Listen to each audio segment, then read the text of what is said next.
I'm Alan Thorpe. And I'm David Rogers, and together we host the WeatherPod. In this special series on artificial intelligence, we invite leading experts to reveal how AI is being used across all sectors of the global weather enterprise. We want to find out how business, the public sector and academia are using AI. Can it help improve the accuracy and quality of weather and climate information?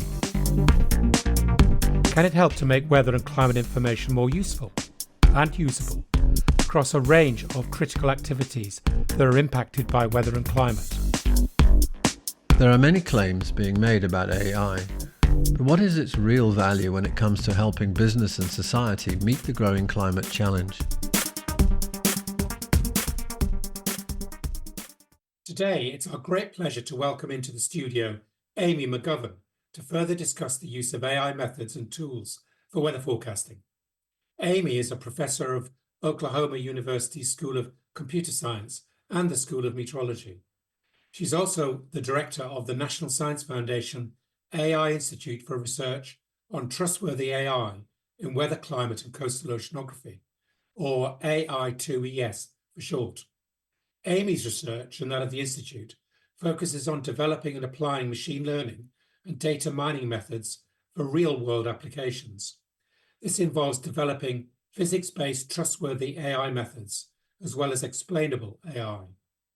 These methods and tools are being applied to high-impact weather phenomena, including tornadoes, hail, severe wind events, flooding, drought, and aircraft turbulence. Amy, it gives me great pleasure to welcome you as a guest on the WeatherPod today and to share some of your thinking and research on AI and weather forecasting. Yes, a very warm welcome, Amy. Thank you. I'm excited to be here. Amy, let's start by your institute that you head up, which is called AI2ES, which is, I gather, a short way of saying something a bit longer, which is the National Science Foundation AI Institute for Research on Trustworthy AI in Weather, Climate and Coastal Oceanography. So I'm glad you got the shortened version there. So I want to just start by you saying a little bit about what your institute is set up to do. And in particular, as you're doing that, perhaps you could just say a little bit about what trustworthy AI means. Sure. So we are, yes, that long name that you read out, but we are focused on creating trustworthy AI, and I'll define that, but I'll sort of define it circularly by defining the whole institute vision as you ask. So we're working on creating AI that our end users will actually trust and use in a variety of high impact situations for weather and climate and coastal oceanography applications. The broader answer is just sort of weather and climate, but working on creating an AI that helps them to both improve predictions and understand the foundational science behind these high impact phenomena that we're looking at, as well as improving the communication of all of that. And that gets me to the sort of what it means to be trustworthy, which is it really depends, by the way. There is not like a metric I can give you that just says this is going to be trustworthy AI. I know that might be a little disappointing, but we would like, we want to be able to understand what our end users' needs are, and that trustworthiness comes through experience and understanding their needs and making sure that what we're doing is actually really meeting the needs that they have. And so in weather, it's a little different than some of the other applications because you're using these AI in situations that could be making life or death decisions. You could be, deciding whether or not you're going to evacuate a whole area, issue a tornado warning, issue all sorts of really critical decisions. And you want to make sure that that AI is really trustworthy in the sense that it's going to do the right thing, that it's making predictions that people actually trust, that they work in their area, they work for the kind of weather that they're seeing, that it's based in the laws of physics, all sorts of things. One of the interesting things that come out of our interviews is that weather forecasters in particular say that they understand that every weather model is going to get something wrong somewhere. One of the things they want to see with the AI is they just want to see when it's right and when it's wrong, so they know when to trust it and when not to trust it, which I think is interesting as well. It's like any NWP model. We all know they're not perfect. Maybe they will be someday, but they're not there yet. So maybe AI will be perfect one day as well. So it's not there yet either. Amy, who when you say users, so you've mentioned sort of operational meteorologists, and who else? I mean, there are others that are using this directly? Yeah, so the end users we're focused on are professional end users. So we're looking at forecasters, emergency managers across, since we're based in the United States, all across United States weather forecasting agencies, but that includes NOAA primarily, but as well as, FEMA and emergency managers, even just locally employed by, TV stations and things like that, people who are communicating with the public, but primarily focusing on those professional end users that are the ones that are already consuming the products that are out there, looking at the NWP models, trying to understand what the forecasters are saying. We're trying to give them additional tools. And the trust, again, to come back to the trustworthy, trust is to do with the reliability, the accuracy. What attributes do you feel can give trust or can enable the user to have trust? I think probably all of the above on the list that you come up with, right? So it's going to include reliability and accuracy, but it's also going to include experience with the product. So the end users aren't just going to get handed a product and say, I trust this. They're going to want to see how the product works for them. We've found some interesting relational trust in that if they have other people they know that have used the product that liked it a lot, that they will start with a higher level of trust. Some of the end users, if you look in the AI literature, a lot of people make these broad claims of, well, if we had explainable AI, people would just trust our AI better. And I don't believe those broad claims. Some end users really want to see inside the model. And it is true that many of the current AI models, and I know your previous podcast defined AI and machine learning and deep learning and things like that. I'm generally saying AI to mean the broader scale of mostly machine learning, quite honestly, just using AI because it's the term that's used. Many of these AI models are really black boxes. And one of the things we found about trust that matters is that they want to see, some of the end users want to see inside that black box, but not all of them. Some of them just want to see the predictions. They really want to see case studies. They see how well it works on extreme cases. Some of them really want to understand whether the laws of physics are being applied and respected. Some of them, again, just want to focus on how well does it work for me. It's a continuum, and it's a process. It's not like you can just hand them the AI model and say, here, please trust it. But I think that, everything you're going to come up with is the answer is it's involved in some level, right? If you can't hand them an untrustworthy AI model and ask them to trust it, so there's some baselines that have to be respected. If it's unreliable and non-accurate, why would I hand you a crappy model and say, please trust it? Exactly. So, Amy, you actually just mentioned the phrase explainable AI, and I think you also mentioned this very much on your website about what you're doing. And it would be quite helpful, I think, to sort of introduce to our listeners who probably really may not have even heard of this term. It would be helpful to explain what do you actually mean by explainable AI. So can you explain the explainable AI? Yeah.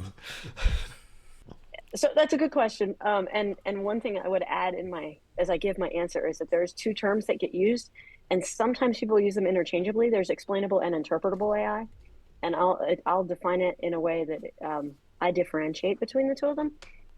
So what we mean by explainable AI is something that you can develop as a tool post hoc, so after you've trained the model, so that you can peer inside to the model and try to figure out what in the world the model learned and what it thinks is important and which parts of the storm, for example, it's looking at, or what it's doing, what's it focusing on in that weather model. Interpretable AI is really designed from the beginning to be a model that you could look at even when it's done training. So it's not, generally speaking, a deep learning model. Interpretable AI models are generally much more simple models, more like decision trees where you could just read the decision tree, but you can do an interpretable deep learning. Is just really hard. It's certainly an active area of research.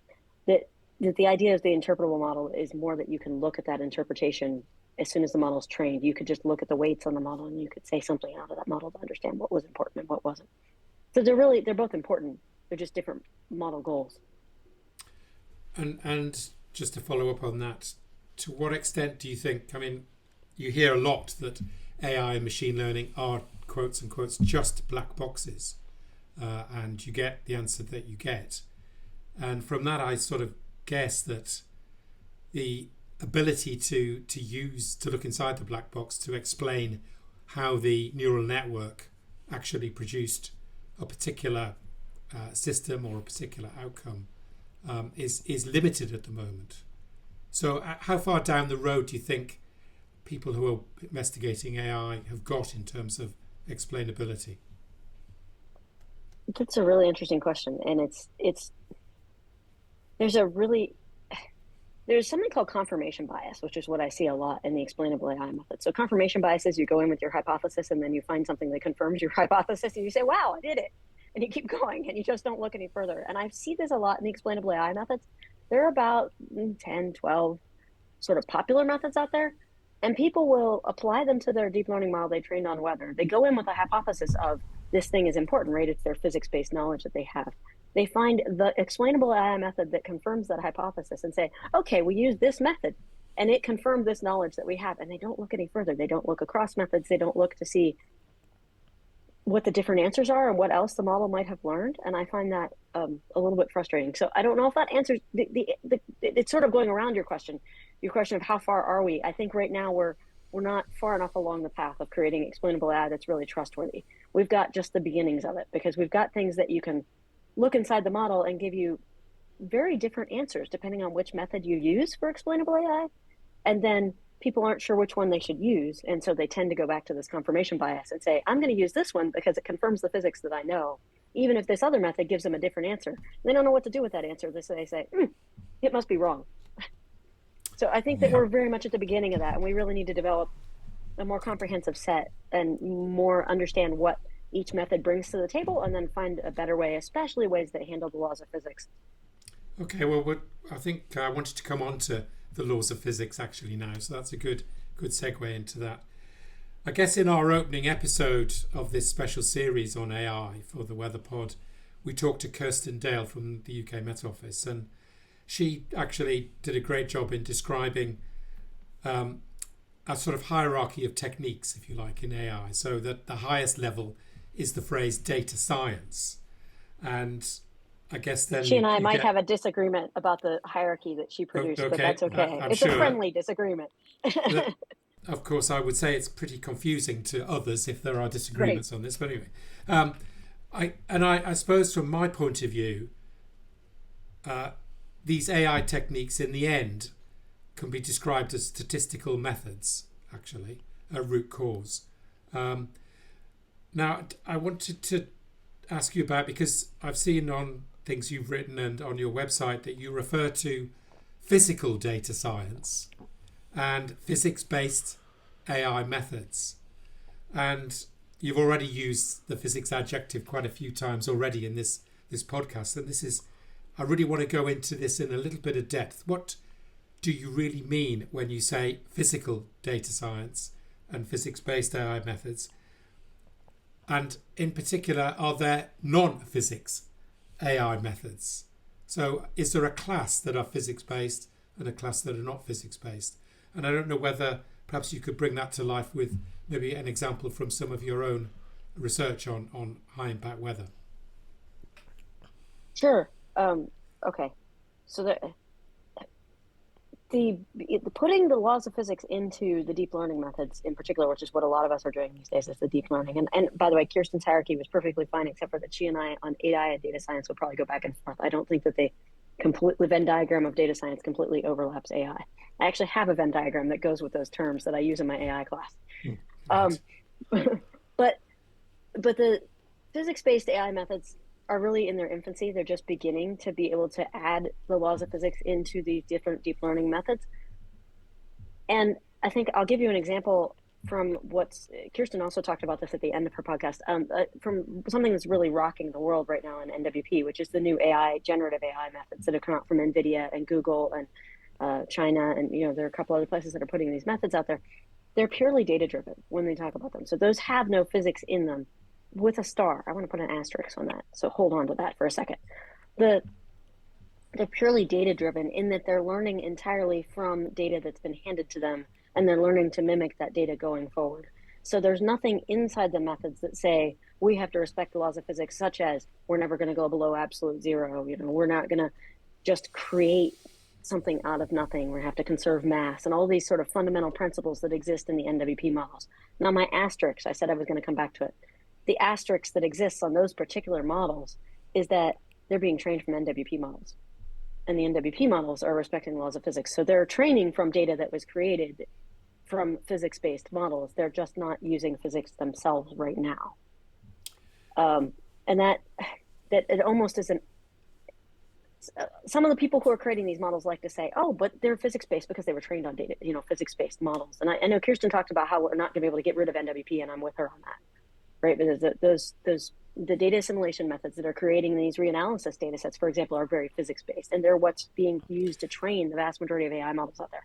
But I think the other half is that over time, we're finding ways to make the laws of physics actually embedded inside the AI models, and that those are going to then make even better AI models. One example of that already exists is that they've taken NWP models, which are really an interesting statement of whether or not they're physics respecting, because they just parameterize the laws of physics in there. And a lot of those parameterizations are really slow, and those parameterizations are being sometimes replaced with just tiny ML models. And those tiny ML models can run much faster, thus enabling the NWP model to run much faster. So, I mean, one interpretation of what you've said is, or one implication might be, why be bothering with AI? Because if they're already using physics-based NWP, what's the point? Why don't we just use physics-based NWP, which we've been using, it has to be said, for a long time. And we have been using for a long time. And it's proved pretty accurate in many respects. I would say the answer is that we are on the cusp of being able to do a tremendous number of things with the AI. And what those large scale models have shown is the tremendous speed up in AI. So in an NWP model, if I want to generate 10,000 ensembles, I have to run 10,000 instantiations of the NWP model, which is a lot of computing time. I mean, weeks of computing time to give me a 10,000 based ensemble. In an AI model, sure, I trained it on some NWP data, but now I have a model that I can ask all sorts of questions of what if scenarios and get an answer with 10,000 ensembles in a few minutes. And that's a huge win. And that's just for those global scale models. For the smaller scale models, AI has already proven its worth by post-processing NWP models. Again, another way the NWP is not going away, but that, for example, you take an NWP model that learned that created something about the storms across, I tend to think on the United States scale because it's where I am. So it's looking at storms across the United States, but now you want to downscale it. You want to really see the fine scale features that are going to appear. AI can do really, really well at that. And it can do it quickly. And something that NWP models can't really do because they scale up exponentially in computing time as you scale down in resolution. You can't do a 100-meter resolution model over the United States. You'll never get it done. I can push back a bit on that because we've been post-processing NWP data for downscaling using statistical methods. They may not have been called AI. They may not even used a neural network, but they've been pretty close to that for quite a long time. So I tend to think, I don't know if you would agree with this, that it sort of divides into two, this AI work in weather prediction and forecasting. One part is speeding up bits of the system that we already have, which is great. The other bit, which you referenced, these various papers from the big tech companies, they are looking specifically at being able to get rid of the NWP model for prediction itself, the day-to-day prediction. And that seems to me to be a bit of a different application, if you like. Would you agree that those two are somewhat distinct? Yes, I agree. Okay. And I also agree that we've been post-processing models for a long time, but we've also been post-processing and using AI models for a long time. I've been doing this for 19 years and showing that AI can be useful for post-processing. But I think this new version of being able to just flat out do a generative AI model, we're not quite ready to replace the NWP out of that, by the way. But there is a lot of interesting promise out of that I think that we're sitting on the cusp of. Kind of related. What, from a point of view of what's replaceable? I mean, we do a lot of work through our efforts with the World Bank on getting developing countries, to be able to utilize the global centres products, and in our case, being based in Europe, we're often working with countries with the European centres, European Centre for Medium Range Weather Forecasting, and using its global model, and it's a 100-member plus ensemble currently. And each country is saying, "Oh, this is really very nice." Not every country does this, but many countries say, "This is really very nice," and we use this as a boundary condition for our weather research and forecasting model, WRF, and we run that at whatever resolution, and usually it's not much better than the global model, but they have a sense that this is something that they can run themselves, something that they can sort of own, they operate it, it's theirs. And what you're talking about in terms of using AI for downscaling, whether it has its antecedents in the work done for a long period of time, or it's something new, it's clearly a tool that can help them better use a global model by downscaling, and possibly replace having to do a local assimilation, not a local assimilation, but local modeling, which is sort of not really adding value. I mean, it really isn't doing very much, except they're trying to use it as an interpolation scheme to some extent. And whether AI, as you define it, would actually be a very useful tool to kind of replace that, to do that instead, rather than having a lot of people working on relatively inferior models at the local level, utilizing AI more effectively with the global, very high quality global models. What's your thoughts on that? You asked Kirsten that same question too, and I think that it's an interesting question, and I think it's a something that could happen. I want to answer it by going back one step also, because when we were talking about the AI, the two kinds of AI, there's other kinds of AI out there, right, that aren't being used, and some of them could address some of those questions. So, for example, some of the reasons that the models are not very good in some parts of the world, particularly the global south, is that there's a lack of sensors down there. And so they're trying to find a way to take these global scale models and locally process them, because they know that they're already not very good down there because of the lack of sensors. And maybe they have access to some of those sensors that they're not feeding into the large scale database. Maybe they don't even have them. AI could be used to help both in that post-processing step, but also in just creating some of those missing sensors. So, for example, trying to assimilate in the global precipitation measurements that are available on a very irregular basis based on the satellites, but could we do something on a more regular basis? And there are companies out there that are trying to put satellites in orbit that are trying to help with some of these missing sensors. But in the meantime, I think AI could be a big tool that could help with some of what you're talking about. So does every country need its own local weather forecasting? I don't know that I want to weigh in on that. That seems very political. I think they have reasons to want to focus on their local weather forecasting, but there's local expertise to be had too, that's coming from these local scale weather models. And I think that local expertise should not be lost. It's actually one of the things we're seeing in our interviews about trustworthy AI. Sometimes they'll say an answer of, well, this was developed in one region of the country, but is it really working in our region of the country? We want to make sure that it works for our storms. And I think that some of what you're talking about, these global models are not going to get, at least for a very long time, they're probably unlikely to get some of these finer scale features correct at the very, very local, orographic features, things that are being caused by the mountains, things that are being caused by the very nearness of the ocean. We'd like to be able to focus our models and create better models that work in that local region. So I don't see a way that we're going to make that go away. You're asking, are we going to replace it completely with AI? I think AI is going to be an augmentation.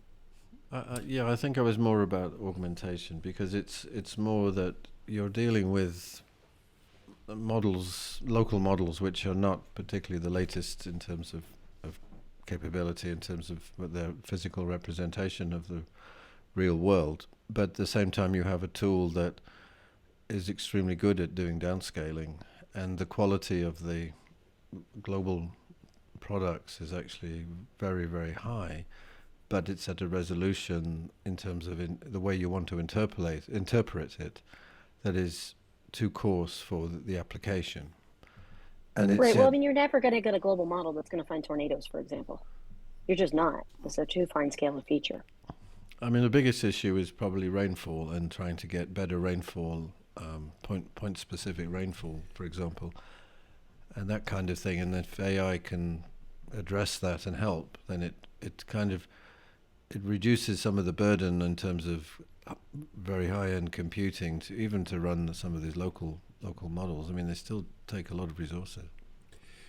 I want to just pick up actually on something you said, just to check. I think you said AI can help us to generate observations that don't actually exist in a particular area, say the global south, which sounds a bit scary to me. as a physicist, you need to observe the system. So how can AI replace the need for local observations? Or did I misinterpret what you said? I'm not, okay. I have to be careful in how I say it. Um, I think AI can be used to help create synthetic observations, but those synthetic observations have to come from some amount of reality. Let me give an example from AI2ES's work. Um, and I'll be specific about tropical cyclones. So tropical cyclones, we have two sets of satellite sensors that we can use to measure, sort of observe tropical cyclones. The visible satellite imagery, and those can be geostationary, so we could get very frequent visible satellite imagery, and the microwave satellite imagery. And the problem with the microwave satellites is that they're not geostationary, so they're doing overpasses, and they're doing them very quickly, and you get just a quick pass of, and you get, some piece of the storm because it's just what it could see. AI2ES is working on developing a synthetic microwave imagery that is trained from the visible imagery to give you what it should be seeing in the microwave imagery. And it's training it only in cases where you actually have both pairs, right? So you're training on the cases where you have visible and you have the microwave, and you could train it to look like that. And now you can create synthetic microwave imagery from all of the history of visible satellite imagery that you have. So you now have a set of synthetic observations that you could use to study tropical cyclones. And you could do this in real time. As there's a new tropical cyclone forming, you could look at it with the synthetic microwave imagery. So you're creating that synthetic imagery, but it's based in some reality. But you should also know in your head, when you're looking at it, it's still synthetic. You're looking at what the AI model has generated, but it's not ground. So it does have some error characteristics, I suppose. Yes. Well, in particular, it tends to be a little bit fuzzy right now. That's just an AI sort of model in general. It doesn't tend to be super sharp. But yeah, I mean, there's going to be uncertainty and there's going to be error characteristics. I'm not suggesting that we hallucinate observations completely out of thin air, and that's where I was trying to be careful. So, yeah. I think given the time, David, perhaps we should we can press on. So, Amy, you talk about how AI will revolutionize our understanding of and prediction of high impact atmospheric and oceanic science, and we all love the word revolutionize. What do you mean?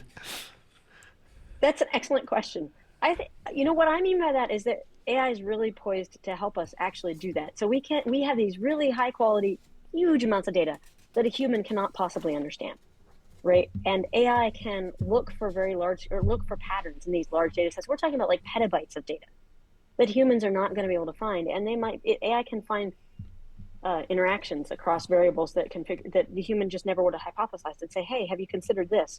This gets us back to that confirmation bias we talked a little while about, because the humans might say, well, why would I look at that? But if the AI has found enough instances of the pattern, it might actually dive into it and say, well, that's actually interesting new science. When I started doing AI for weather 19 years ago, we wanted to do something that is only really just now possible. And I'll give you an example of that. And that is that we were trying to look at tornadoes and understanding tornadoes, and trying to really understand what causes one storm that looks identical on radar to create a tornado when another storm that looks identical does not generate a tornado. And the answer to that is that the radar is only one picture of the atmosphere. Now, if you can imagine that you could actually get a full, complete picture of the atmosphere, which might get us back to the synthetic data that we're talking about, but even I could just do it with NWP. If I could get a full picture of the atmosphere, I could try to compare these two storms and figure out what's going on. And AI can help us with that, which really is a scientific revolution. I mean, the same with the tropical cyclones. If I can go back in time and look at 30 years of tropical cyclones with a microwave imager that didn't exist, I might be able to find something that points to why we're seeing much, for example, why certain storms are rapidly intensifying when they didn't expect it. I think that I use the word revolution on purpose, because I really mean it, because I really think that we can change our fundamental understanding of the science. It isn't just the prediction. And a lot of what we've done up to this point has been trying to just improve our prediction, but we're really ready to start changing our understanding of the science. And I don't mean that we're throwing out the baby in the bathwater. We're not throwing out all the history of all of the foundational understanding. We're building on that. And we're just providing new tools that let you understand these huge new data sets that people really just can't do on their own. I think you point to a very interesting area of doing science and finding connectivity between variables, let's say, of the atmosphere. I mean, of course, we're used to having done work like that on things like teleconnections, But more generally, actually, the whole technique of data assimilation, which is about state estimation, actually, has worked really well in numerical weather prediction, exactly because if you measure one thing and you've got the laws of physics, it tells you about some other variable because they're connected via the laws of physics. So I suppose I'm going to, again, be in a position of slightly pushing back on what you said, that it might well be possible to utilize the data assimilation methodology to be able to figure out those remote interconnections without necessarily seeing a revolutionary technique to have to do that. It may actually be embedded in that sort of approach. I don't know if you would, what you would think about that. That's an interesting question. I think data assimilation and AI can benefit from each other. But you're asking whether I could just use data assimilation as it exists now, Kalman filtering and 40 bar and all these things to do these teleconnection discovery. I don't think it's designed for that right now, whereas you can design the AI methods that already exist to answer those questions. Can you find me an interesting new teleconnection to predict X, whatever X is? And data assimilation is really designed to just give you a consistent picture of the atmosphere, as you said. And it's also very computationally intensive. And that gets us back to the NWP versus the AI from before as well. And you can't really test out 10,000 hypotheses very quickly. And it leads you to people who have the computing power can do that. Whereas with the AI methods, I think you could do better at testing out some of these hypotheses in a variety of interesting ways that humans are coming up with, and that you could do them in a computationally feasible way. Okay, I want to move on, if I may, to one or two other ways of describing the revolutionary nature of AI, if I can. I think, in a sense, one of the difficulties I find as someone who's been working in, if you like, the physics-based NWP approach to weather prediction, weather research and weather forecasting, is that the terminology that's often used suddenly is we're going to transform forecasting. There's going to be transformative forecasting. We've used the revolutionary word as well, and terms like generative AI. We're going to generate things that didn't exist before, and I'd be interested in you talking a little bit about that, but perhaps in the context that I feel at times there's a danger that we feel that we're throwing away all the accumulated knowledge of the laws of physics and how, in a sense, the atmosphere works. And of course, that knowledge is not static. It's improving all the time. So actually new physics is coming on board. And one of my issues is, can AI methods actually incorporate new science, new physics that is a result of research that's done? So, sorry, there's a whole host of potential questions there, but talk a little bit about your understanding of transformative forecasting and exactly how transformative will it be?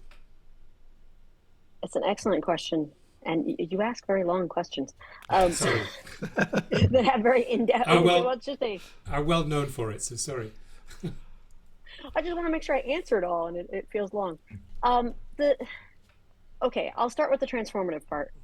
I think that word has been used a lot, especially with these generative AI models that have been in the literature in the last few months.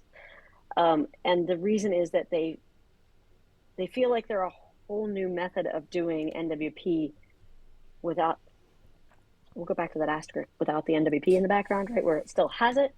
And I think the reason people are thinking it's transformative is that you can do something like these very large ensembles and these what if questions and investigate a whole lot of interesting sort of scenarios in a very cheap way. And that is transformative. I'm going to answer the other side of transformative maybe, and then I'll make sure I answered everything in your question. I'm not sure I have yet.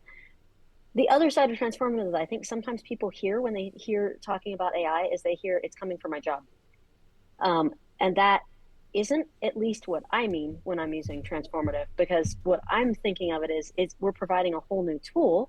We're providing a whole new suite of tools that the humans are still going to be in a team with, and still be providing critical information, which gets us to the other half of your question, that physics, the new knowledge is getting incorporated. The humans are going to be the experts still on that, and they're still going to be doing the retraining and the interpretation of the models and the actual issuing of forecasts, et cetera, so that we're giving them what I hope to be new tools to free up space to do other things, right? The forecasters are already really overloaded. We're not trying to create an automated forecaster.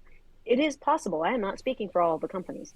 It is possible some of them are trying to create an automatic forecaster. We at AI2ES are not trying to create an automated forecaster that replaces jobs. We're trying to transform things by giving them a whole new set of tools that are more trustworthy and can act in a wide variety of situations, especially with the changing climate, that let them focus on making those really critical impact-based decisions. And it's another place, by the way, where transformative could be used is in the impact-based forecasting. Something right now we're forecasting a lot of just the phenomena, but not the impact. Imagine if we could also forecast the impact very quickly. Imagine if, we'll go back to those scenarios about evacuations, if we could very quickly run an AI scenario that said, well, what if this part of the storm happens? What if this part of the storm happens? What if this part, so you have 5 scenarios you want to run of these. Let's call it a tropical cyclone hitting a specific region. And then you want to run a couple of different evacuation scenarios. And you have some sort of AI simulation that can tell you what's going to happen with the people and how they evacuate. And you could get some really important, impactful information that would be able to better communicate the risks to your end users, right? Because in the end, we can't just say, you must evacuate. We can tell them that, but they don't do it. So if we can communicate those risks in some really clear ways, with visualizations and with all sorts of, if you don't evacuate, 90% of this area is going to be under 6 feet of water. Then they might understand that risk better. And that's something else that I think AI can do that's really transformative that I don't think we have the tools and the computing power to do right now. We maybe have the tools, but not the computing power to get the tools to run in the amount of time that you need.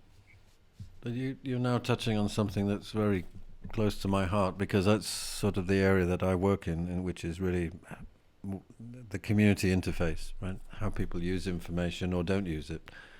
And we have the favorite expression is great forecast, shame about the outcome, because people aren't able to do things.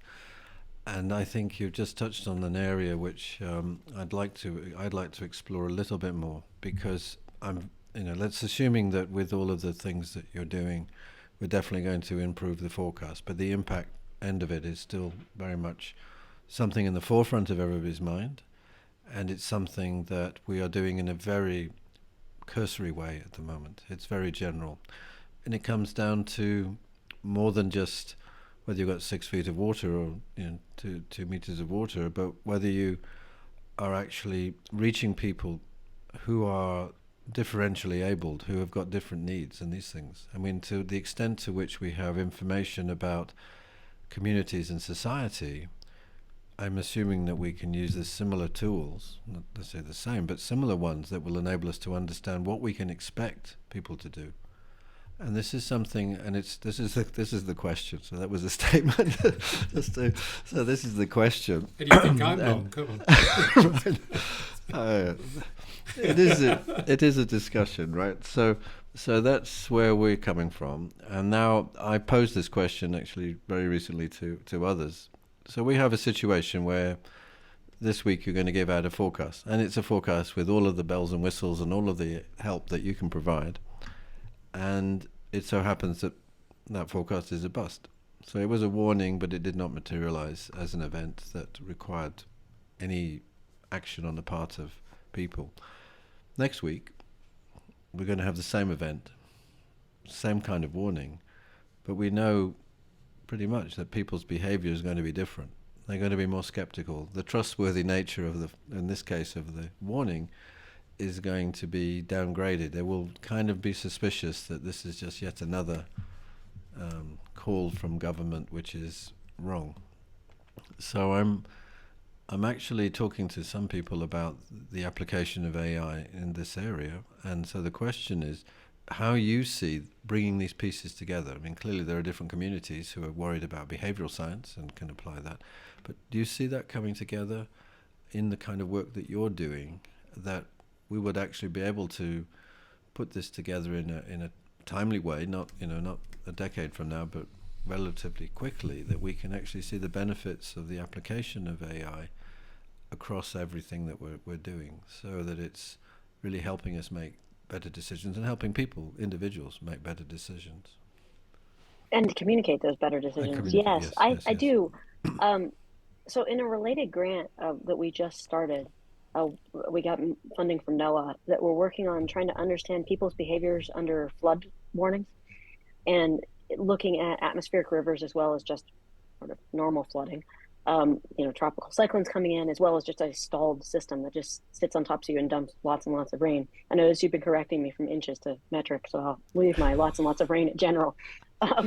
But one of the things we want to do with this new grant is to study what people's reactions to the different types of messaging are, so that we can then build better. So we're building AI models to help understand these, but then we can then use that to do better messaging. What you brought up is really, really important, though, right? If we are the person who cried wolf, or the chicken that's always, the chicken little. I don't know if that story exists in Europe, so maybe that's a bad reference. But the one that's always crying about the world getting ready to end, people eventually stop paying attention to it, and that's really important that we don't do that. And so I think that it's important we study, important we understand the messaging, and important we can build a better model of what human behavior is in response to the different types of messages, so that then we could do a better job of communicating, which is what we're trying to do with that new NOAA funding. And on your timescale question, by the way, that NOAA funding is very short timescale. So they want to have results in 18 to 24 months. Oh, good. That's good. I hope to have, it just started, so I hope to have a good answer for you soon. It just occurred to me. Flooding, but it's in everything, right? Yeah. I think your example is for everything. Yeah, sorry. Amy, it occurred to me from what you were saying that about trust. I mean, again, your institute is called Trustworthy AI, and I think in this discussion we've come back again and again to the importance of trust. It occurred to me, though, that there is a group that we also need to keep trust with, and that is scientists, with physicists and other scientists, that the new methods that are coming in via AI are indeed trustworthy in the sense that they do respect the laws of physics, which we've, I think, as a community, gone to an awful lot of trouble to make sure we try to actually solve, the relevant laws of physics, so that, in a sense, our predictions are trustworthy because they're rooted in how the atmosphere actually works. So I one of my worries is that somehow we're going to lose the trust of physicists, and more importantly, perhaps, that actually the next generation of potential scientists, students coming into the field, will say, well, we don't need to study physics anymore, we just need to study AI. Now, just interested from your sort of educator point of view, if that is a risk that you see being realised at all. I think AI is transforming education, and it's a risk across every single field. In fact, I just read an article this morning. I'm a computer scientist by training. That's what I started as, a computer scientist, and just read an article this morning that said that computer science is just going to go away in the next 10 years because AI is going to be able to do all the programming for us, to which I am very skeptical, by the way. But I have the same answer. I think we still need to understand the foundational principles, because we need to know when the system's gone right and when the system's gone wrong. And by the way, even though the NWP models are based on laws of physics, they still get things wrong. If they were perfect, we wouldn't be here, because there would be no need for the AI models. And so I think that the understanding those foundations is just going to be critical all the way through. Hang on a minute. We could have perfect laws of physics and still not be able to predict longer than, because it's a chaotic system. Well, yes. So, our knowledge, I think I personally think we have to be careful about. I mean, let me give you a specific example. Suppose I'm a cloud physicist, right? I'm spending a lot of research understanding microphysics in clouds, etc. And, you've used the phrase synthetic observations, you've used downscaling from AI, we can do cloud parameterizations much quicker with AI, we don't need the parameterizations. I could get pretty depressed pretty quickly about my fundamental research here.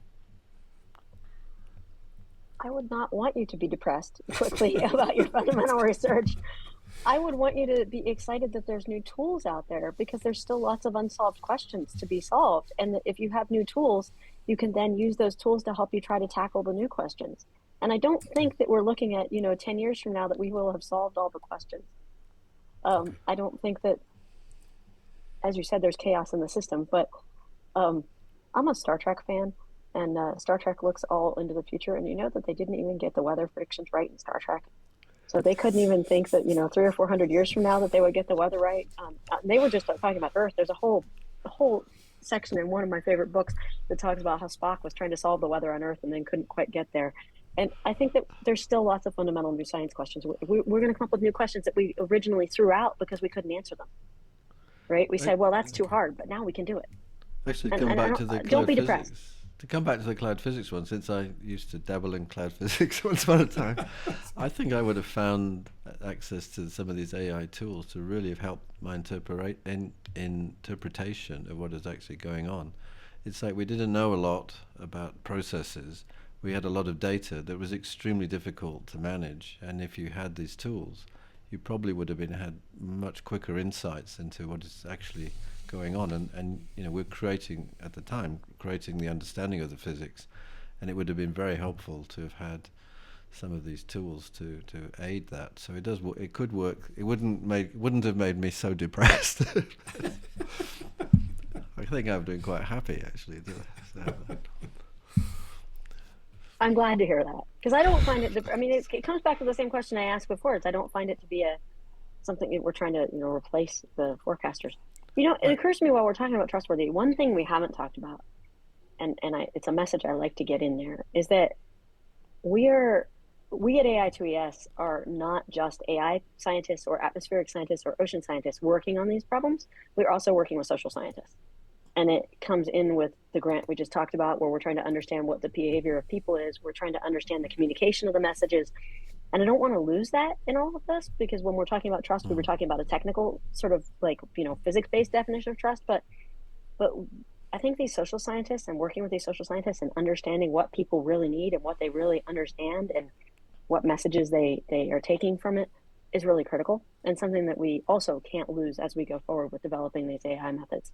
I think sometimes AI scientists come in with there's an XKCD cartoon about this. XKCD, by the way, has a cartoon about everything. I love XKCD. And they come in with a computer scientist of, we're here to solve your problem with algorithms. And the scientists say, but it's a really hard problem. And they say, no problem, we have algorithms. And then the next panel says 6 months later, and the computer scientist says, it's a really hard problem. Yes. And I think that AI is just another tool that's going to help us out, and that we need to keep this in mind, and we need to keep these relationships going. And to do that, we also need these social scientists who are helping us really understand what our needs of our end users are. We've talked a lot about different aspects of AI, and we've gone from obviously the very strong connections with numerical weather prediction now all the way through into human behavior, and which seems extremely important, that we'll be able to connect what we have been trying to do for a very long time, to be able to connect a forecast with the ability to communicate with people to get them to take appropriate action to prevent harm. I mean, some people study meteorology for the sake of it, and others are studying it to really understand what to do to prevent loss of life and loss of livelihoods. And I think it's in that vein that I'd like to ask this last sort of question from my side, and that is, if we look ahead, how much will we see improvements in this area? I mean, where is the biggest sort of change going to occur in this whole enterprise, what we call the global weather enterprise? I think the biggest change you're going to see is that AI is going to become seamlessly integrated into all of the products that are being used by forecasters at all levels, at all the companies, at the private scale, at the government scale.